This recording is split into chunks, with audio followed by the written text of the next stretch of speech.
Bonjour à tous. Demain, 1er novembre, jour de la Toussaint, l'Église catholique honore ses saints. Beaucoup vont en profiter pour commémorer leurs défunts, même si la fête est officiellement fixée au 2 novembre. Et voici le sommaire de cette édition. De la perruque afro au sombrero, je tire mon chapeau à Festivité. Festivité, festivité, des idées toutes faites. Bonjour à tous, dans cette émission nous ferons un commentaire sur l'essentiel de l'info de cette semaine. En particulier, nous reviendrons sur la réforme territoriale. Nous évoquerons la belle alliance Styltech Continental et nous verrons une expérience grandeur nature, la pile à combustible. Elles investissent les écrans des télés de Moselle-Est, des scènes de tri, pourquoi et comment. Les 3 jeunes qui ont sauvé une personne de la noyade sont récompensés par la nation. Une médaille aux Jeux Olympiques peut-être, les chances sont là, Nicolas Pfeiffer a toute une équipe pour le soutenir vers son objectif. Et pour finir, l'info qu'on se le dise, le droit local est et veut rester vivant. Nous ferons aussi le tour des sorties de ce week-end et finirons avec un gros plan sur un brocanteur passionné, Christian Touche. Bonne journée sur Mosaïque. 31% des accidents du quotidien ont diverses origines. Assurance accident de la vie, la sécurité par tous les temps. Bonjour à toutes et à tous, pour demain la météo s'annonce clémente. Les brumes matinales ne sont plus aussi présentes et laissent rapidement place à une après-midi ensoleillée pour tout le département. Les températures seront elles aussi agréables avec de 8 à 9 degrés le matin et de 14 à 17 degrés l'après-midi. Demain samedi 1er novembre nous fêtons les Harolds et c'est également la Toussaint. Le soleil réchauffera cette journée de 7h14 à 17h09. Je vous souhaite à tous un très bon week-end. Tout de suite, notre séquence J'aime ma vie. À demain. Ce qui me plaît dans ma vie actuelle, c'est vraiment en ce moment d'être rentrée dans le système périscolaire, donc avec les enfants, et de faire le BAFA, c'est une très belle expérience puisqu'en même temps on apprend beaucoup de choses qu'on ne savait pas. L'animation me plaît beaucoup parce que je trouve que les enfants s'épanouissent beaucoup. On les voit grandir, on les voit en même temps jouer, s'amuser. En même temps on leur apporte une sorte d'autonomie, une sorte de renfort et en même temps de réconfort puisque ils ont besoin quand même de nous au quotidien, donc c'est des choses qu'on apprend au BAFA justement pour apprendre comment bien gérer tout ça. Je parraine un ami et tout le monde y gagne. Mon filleul, ma banque et moi.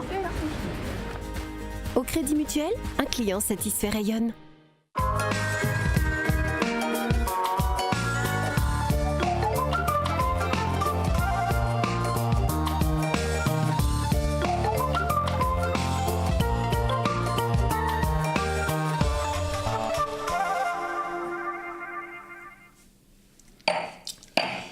On a bien mangé, ma chérie. T'as bien cuisiné.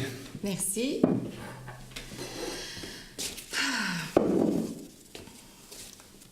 Ça s'est bien passé au boulot aujourd'hui? Écoute... Je vais prendre ma douche, à toutes. Mais j'y crois pas. J'y crois pas.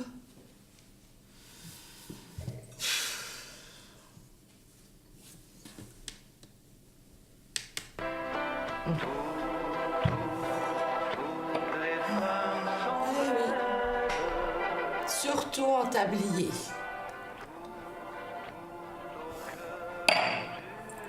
Bon.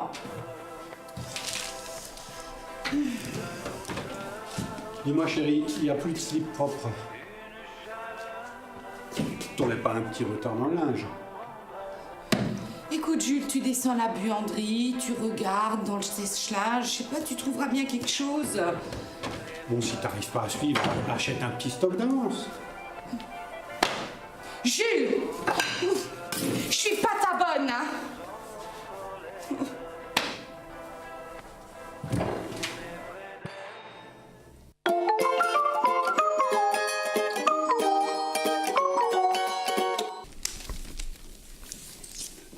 Allez, viens, on va faire un petit câlin. Mais laisse-moi tranquille. Tu te souviens que ma couleur préférée, c'est le bleu? Et toi, tu te souviens comment tu m'aidais au début de notre mariage? Bon, allez, viens. On va le faire, ce petit câlin.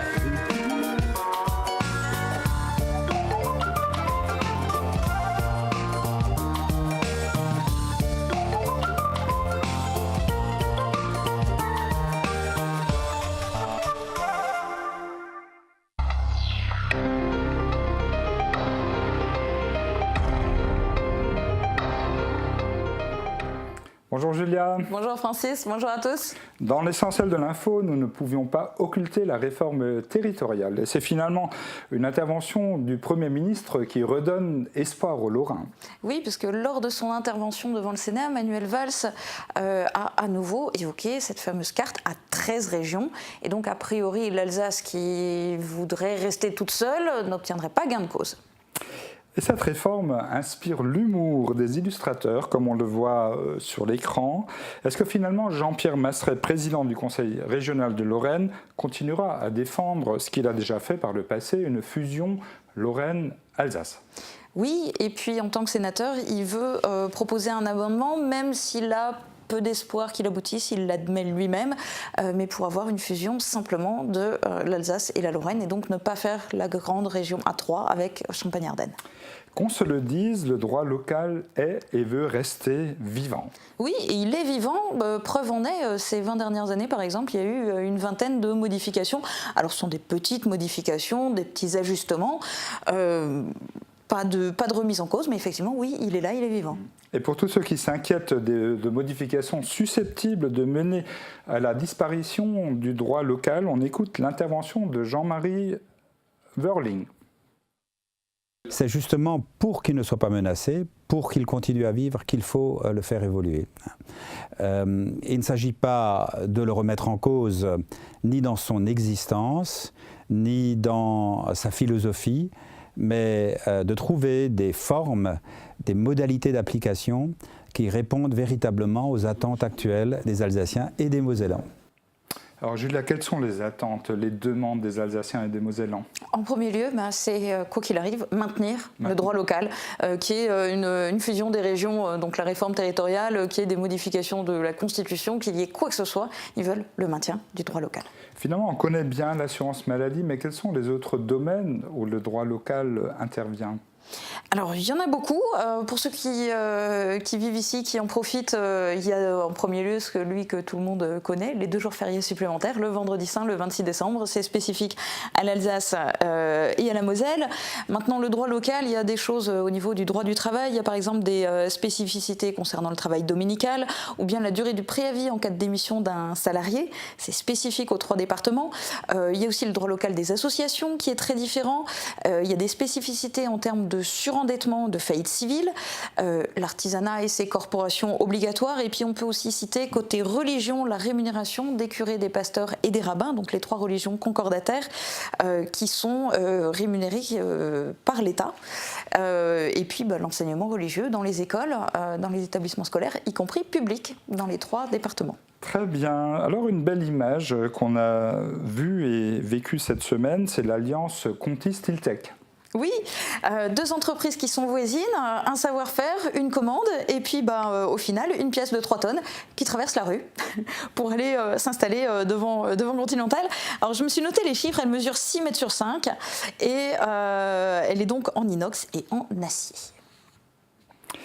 Et Stiltech qui a dû se séparer récemment de quelques salariés, étant finalement un nouveau savoir-faire. Alors, et je crois qu'on évoque aussi du mobilier urbain. Oui, on en avait parlé déjà effectivement à ce moment-là. Guizins veut vraiment diversifier les activités et il a raison, il y a effectivement des opportunités à saisir. Alors à l'origine, il s'agissait de recycler les chutes en quelque sorte et puis ça devient une vraie activité à part entière. Il y a la volonté de se développer au niveau du mobilier urbain. Il y a aussi la possibilité au niveau design de faire des choses à l'intérieur et d'ailleurs au niveau de Stiltech, ils ont une super vitrine qui est le loft de Stiltech. Alors pour revenir à l'œuvre qui a pris sa place devant Continental, elle est avant tout un symbole de longévité de l'usine. Oui, c'est longévité de Continental puisque Continental célèbre cette année le 50e anniversaire de son implantation à Sarreguemines et quelque part ce pneu géant, c'est sa manière de s'offrir un cadeau d'anniversaire. La consommation d'énergie, alors une préoccupation majeure, et l'expérience grandeur nature, qui est une première nationale à Forbach, le démontre bien. Oui, la commune a été choisie pour tester 3 piles à combustible. Elles ont été installées dans des bâtiments du Wiesberg, notamment dans la crèche, et elles permettent donc de produire de l'électricité et de la chaleur à partir de gaz naturel, et tout ça en passant par la production d'hydrogène. On ne va pas ici expliquer le principe de fonctionnement de ces deux piles, ce serait trop long, de ces 3 piles.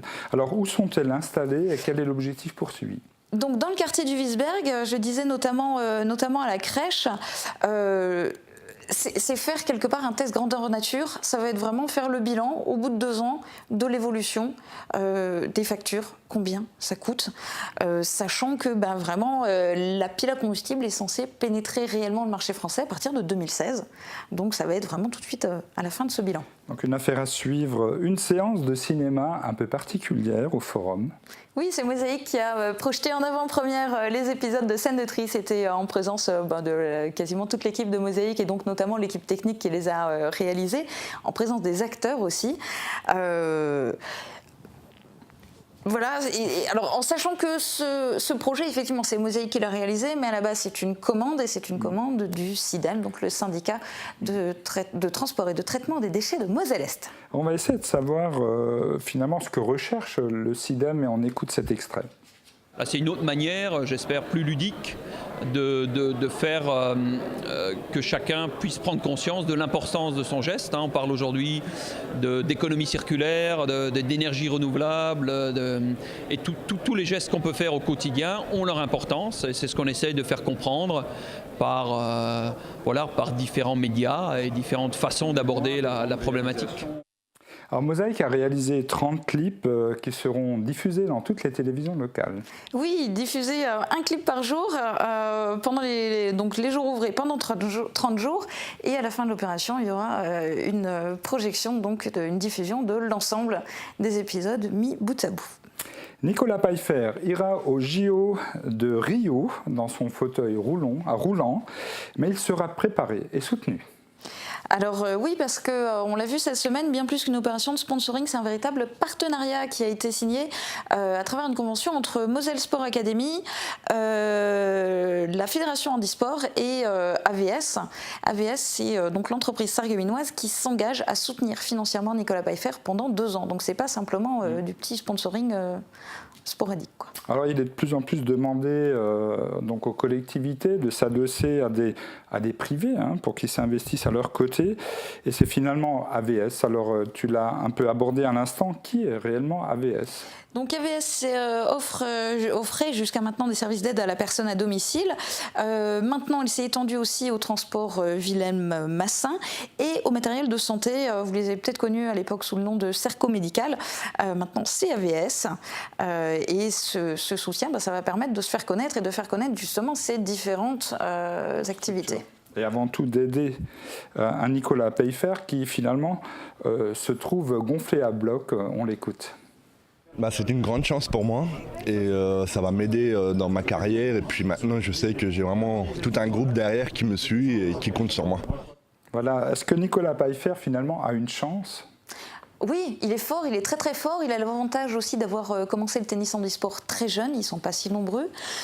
Il a l'habitude des compétitions, il avait déjà ramené une médaille des Jeux paralympiques de Londres. Donc voilà, il est soutenu, il est entouré, voilà.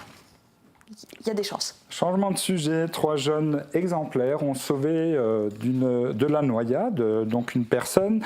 Ils viennent d'être récompensés. On écoute d'abord un extrait de cette belle histoire. On était là, on discutait, on écoutait de la musique. Voilà, on traînait quoi, comme tous les jeunes. Et puis après, Clémence a entendu des appels à l'aide. Puis après on est allé voir ce qui se passait, et puis on a vu cette dame là dans l'eau en détresse. Alors on n'a pas réfléchi, on a sauté à l'eau la chercher. C'est ainsi que ces 3 jeunes gens, âgés de 18 et 16 ans, ont sauvé de la noyade une personne désespérée qui avait entrepris de mettre fin à ses jours. Alors Julien, on va citer les 3 jeunes courageux et on va dire de quelle façon ils ont été honorés. Alors, il s'agit de Clémence Deveau, Philippe Hubelart et Arnaud Rocacher, je ne sais pas. Alors, elle, Clémence, elle a reçu une lettre de félicitations. Dans cette histoire, elle, c'est la personne qui est restée sur la terre ferme pour alerter, prévenir les secours. Et les deux jeunes qui, eux, se sont jetés à l'eau, le préfet a suivi l'avis du sous-préfet et a décidé de leur octroyer la médaille de bronze pour acte de courage et de dévouement, sachant que tous les trois avaient déjà reçu de Céleste Lettre la médaille de l'Assemblée nationale. Donc un bel exemple à suivre. On continue avec les brèves. La situation de l'emploi ne s'améliore pas. Oui, alors en Lorraine, le nombre de chômeurs est en hausse de 0,7% fin septembre par rapport à fin août. C'est une hausse de 5% en un an. La Smart forme le premier apprenti bénéficiant des accords entre la Sarre et la Lorraine. Oui, il s'appelle Andreas Maurer, il est franco-allemand, il est complètement bilingue, il suit sa formation en Sarre, mais il fait son apprentissage dans une entreprise française, en l'occurrence la Smart, et je dirais c'est tout un symbole. Et le SFC continue sur sa lancée, donc ils arrivent au 7e tour de la Coupe de France de football. Oui, et le SFC va prendre un bain de soleil avant d'affronter l'hiver. Le club s'était porté volontaire pour affronter une équipe d'outre-mer, veut exaucer par le tirage au sort. Sarreguemines jouera son prochain match en Guadeloupe. Je veux bien les filmer. Oui. Donc Mosaïque suit effectivement toutes les rencontres, mais peut-être qu'on ne les suivra pas jusque-là. Alors, une info du côté de la Sarre. Oui, on parlait tout à l'heure des chiffres du chômage en Lorraine. En Sarre, il y a une légère baisse du chômage. Il y a 800 chômeurs de moins en octobre par rapport au mois de septembre. Et au final, il reste quand même 7% de chômeurs contre 7,1% précédemment. Un événement important à venir. La semaine prochaine, c'est l'ouverture des inscriptions pour les Restos du Cœur. Alors la distribution ne démarrera en réalité que le 25 novembre, mais c'est en fait dès le début de ces inscriptions qu'on peut constater en premier l'évolution du nombre de bénéficiaires. Très bien, c'est la fin de l'essentiel de l'info, Julia. On se retrouve dans quelques instants pour les sorties. Et puis on va clore ensemble ce 30 minutes.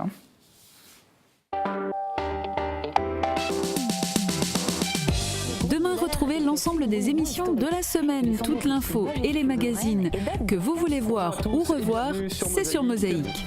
L'info à la une aujourd'hui, ce sont les scènes de tri réalisées par Mosaïque pour le CIDEM. Vous avez déjà vu la bande-annonce sur... Demain, c'est aussi jour de match à l'extérieur pour le SFC. Suivez la rencontre en direct dès 16h. Les Bleus de Sébastien Meyer tenteront de décrocher une nouvelle victoire face à Amnéville. Allez, ton pied gauche. Voilà. Ouais. Bravo, ton pied gauche.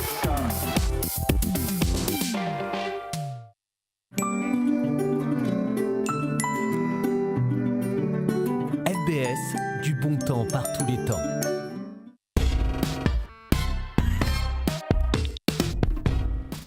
Les bons plans de sortie sont marqués par Halloween ce week-end. Ah oui, forcément, on ne pouvait pas y couper. Alors ça démarre dès aujourd'hui. Halloween pour les enfants à Lixin avec défilé au départ de l'église et mini-disco au retour. C'est à partir de 18h30, c'est organisé par l'APE. Pour tout le monde, ce soir, à la médiathèque, il y a un nocturne jusqu'à 21h avec plein de surprises effrayantes évidemment. À la Citadelle de Beach, les couloirs de l'effroi de 18h à minuit. À Vousvillers, les Tennessee Dancers proposent une soirée Halloween version country à partir de 20h à la salle des sports. Et puis Halloween toujours demain soir à Rothes, c'est l'association C'est Tendance qui organise sa soirée effrayante à partir de 21h à la salle des fêtes de Rothes. Et n'oubliez pas de préparer vos petits bonbons et votre petit bougie à la fenêtre pour les enfants qui viendraient chercher leurs friandises. Alors c'est original, un beau concert au Terminus. Oui, alors ils font des concerts toute l'année, ils ont une super programmation, mais le Terminus, avenue de la Gare à Sarreguemines, ce soir s'il y a un seul concert dans l'année où vous allez, c'est vraiment ce soir qu'il faut aller, c'est Box et Black Cracker et c'est du très haut niveau de trip-hop jazz. Donc au Terminus. La halle verrière de Meisenthal offre toujours et dans un très bel environnement des concerts. Et il y en a un beau là qui a à venir. Oui, alors c'est ce soir à 20h30, dépêchez-vous. Et c'est un grand nom du blues, c'est Lucky Peterson. Je me suis posé la question, quelle est la relation entre le musée de Sarreguemines et une animation pour les enfants à Saint-Louis ? Eh bien, ce sont des musées c'est vivant, ça organise des choses pour attirer du monde, pour que les gens voient qu'effectivement c'est vivant et qu'il y a plein de choses à faire et toujours des choses à découvrir dans un musée. Ce week-end, dimanche, premier dimanche du mois, comme tous les mois, les musées sont gratuits. Du coup, l'Office de tourisme vous propose une visite commentée au musée de la Faïence à Sarreguemines à 14h15. Et puis, la Grande Place à Saint-Louis-les-Biches s'oriente, elle, vers les enfants. Mercredi de 14h à 15h30. 20h30, c'est super, ils vont pouvoir apprendre à faire de la musique avec des verres en cristal. On part à Farebersviller pour du théâtre. Oui, un spectacle en hommage aux poilus de la Première Guerre mondiale. C'est vendredi prochain à 20h au Centre social Saint-Exupéry et c'est une pièce de théâtre qui s'articule autour de l'échange épistolaire entre un soldat et sa femme, infirmière, et ils sont tous les deux au cœur des combats. Prendre l'air dans un joli décor, c'est possible à Hundelin? Oui, au bord de l'eau. C'est possible dimanche, mais aussi les dimanches 16 et 23 novembre. Il y a de la pêche libre à la truite. C'est de 9h à 17h et 120 kg de truite qui vous attendent. Et pour finir, le club des affaires Sarre-Lorraine nous fixe un rendez-vous. Oui, alors il invite tout le monde, y compris les non-membres, pour son assemblée générale. Ça a lieu mercredi à 17h au Starterzentrum sur le campus de l'université de Saarbrück. Et pour rappel, le but du club des affaires Sarre-Lorraine, c'est de favoriser les échanges et les contacts entre les acteurs économiques des deux côtés de la frontière. Merci Julien, un très bon week-end. Bon week-end à tous. Le gros plan de cette semaine se glisse chez un brocanteur de Sarreguemines. Christian Touche nous parle de son métier, passionné par l'histoire des objets qu'il chine, restaure et le revend. Il nous fait partager ses coups de cœur. Regardez. Avec Firsch Menuiserie, votre maison devient tendance.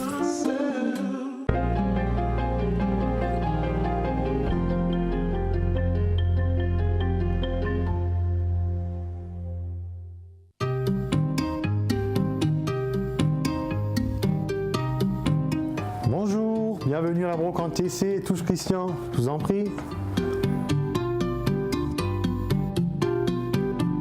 Mon métier à la base, mécanicien ajusteur.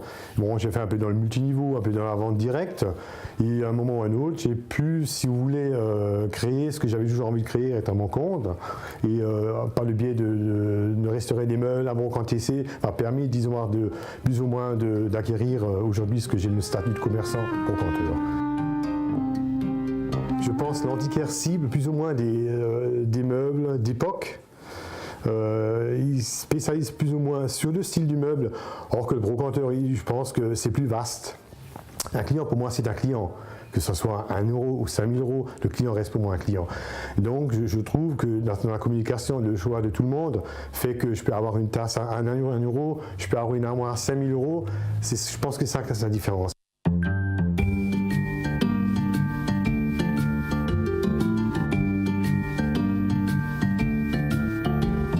Ce qui me plaît, surtout le contact avec les gens, de pouvoir faire transmettre cet amour que je porte sur des meubles qui ont cessé de vivre quelque part et qu'on redonne une deuxième vie à quelqu'un. C'est toutes ces choses-là qu'on file des années, qu'on apporte le plaisir de redonner une deuxième vie. Voilà.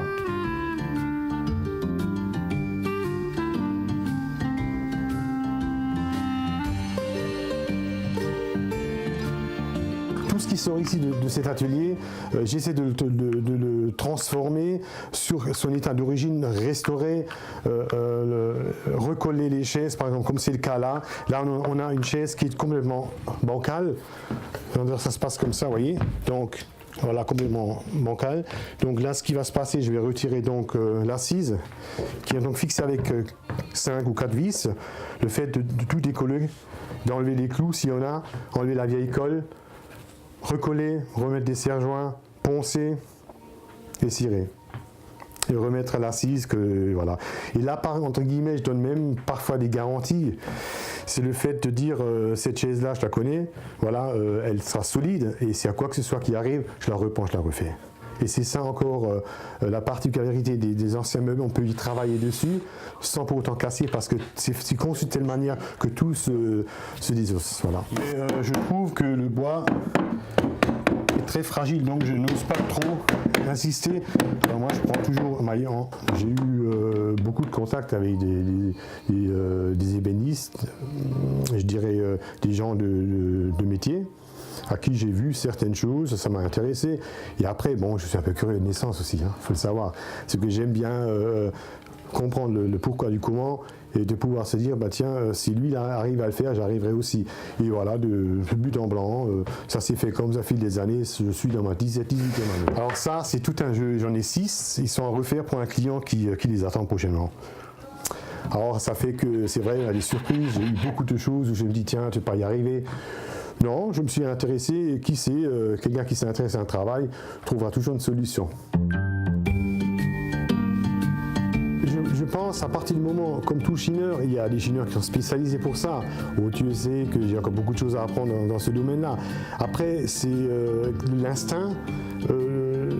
L'instinct et je dirais à la limite même le coup de cœur sur une brocante. On sait qu'on est d'office, de bonheur sur une brocante. Vous savez, je pense que ma déontologie était toujours la suivante, c'est que ça sera le plus rapide qui va manger le plus lent. C'est un petit peu la loi, pas du plus fort, mais le plus rapide, je pense. Et détecter, bien sûr, la bonne affaire. La bonne affaire, tu sais qu'il y en aura toujours encore à faire. Il faut être là où ça se passe. Alors, le coup de cœur, pour moi, c'est parfois une pièce où je dis, j'aimerais bien la garder, je n'ai jamais vu une pièce pareille. Je dis, mais bon, c'est mon métier, il faut essayer de la faire placer. Alors je vais la garder le temps où j'ai le plaisir de pouvoir la toucher, de pouvoir séduire la chose et de pouvoir savoir d'où elle vient, quel était son vécu. Et à partir de là, c'est une expérience de plus pour moi et me dire, tiens, je connais l'histoire du produit, de l'objet que je vais vendre, ce qui sera ma réussite pour la vente, parce que tout le monde veut savoir d'où elle vient, qu'est-ce qu'elle a eu comme passé, tout ça. Et je pense que les gens sont plus ou moins intéressés par ça. Alors ce fauteuil-là, il est d'époque Charles X, Louis-Philippe, en acajou. Et ce fauteuil-là, il m'a inspiré beaucoup de choses. Pourquoi ? Parce que j'ai pu côtoyer les neveux, des personnes qui étaient là-dedans. C'est des gens de Strasbourg, dans un milieu très aisé. Et à chaque fois, quand j'ai l'occasion, peut-être avant l'ouverture de Mars par dedans, pour réfléchir un peu mieux ce qu'on peut améliorer au magasin, tout, et on se sent bien. J'ai l'impression de ressentir le bien-être qu'on est quand on est bien posé, tout ce qui s'ensuit. Et je crois que ça fait partie un petit peu de ma vie de tous les jours. Ah, la mobilette 104, il faut la citer. Alors là, on a une mopilette des années 70, un peu vintage, je dirais. J'avais beaucoup de travail là-dessus, pneumatique, les chaînettes, pédales, tout ce qui s'ensuit, le réservoir, enfin bref, je l'ai restauré entièrement. Alors ça, c'est vraiment un petit bijou. Alors là, franchement, ça me rappelle ma jeunesse. Et voilà, on va aller voir ça, c'est magnifique.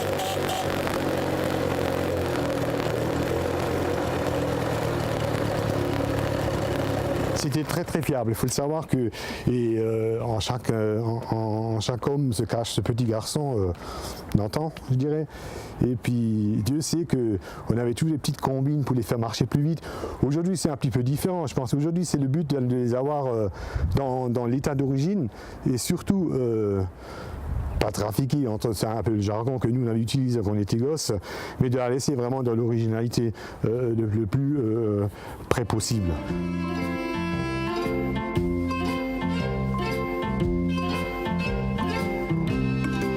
Effectivement, je suis confronté au quotidien que beaucoup de personnes viennent nous voir actuellement, non pas qui cherchent la pièce rare, mais qui veulent se défaire de beaucoup de choses, grands-parents, les parents, parce que la jeune génération ne veut plus de certaines de ces meubles, certains, je dirais bien certains, pas tout. Après, il y a ce fléau un peu, on peut le dire, l'Internet, tous les vides-greniers. Des dépôts font leur travail que je respecte beaucoup, mais le choix est trop grand et beaucoup de choses à la fois, beaucoup de choses, mais peut-être pas les belles choses. Alors donc je dis, dans un magasin tel qu'un antiquaire et un brocanteur, il ne faut pas mélanger ça avec, je dirais, un débarras ou un vide-grenier. Je pense qu'il faut vraiment cibler ces genres de professionnels. Pourquoi ? Parce qu'eux vont peut-être vous aider et peut-être même vous donner la chance de trouver ce que vous cherchez.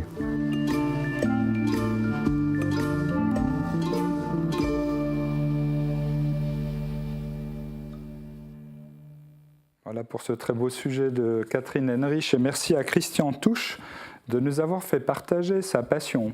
Vous pouvez revoir toutes nos émissions sur www.mosaïque.tv, aussi sur le canal 95 de Numéricable, sur les box Orange canal 270 et les box SFR canal 354. Très bon week-end à tous.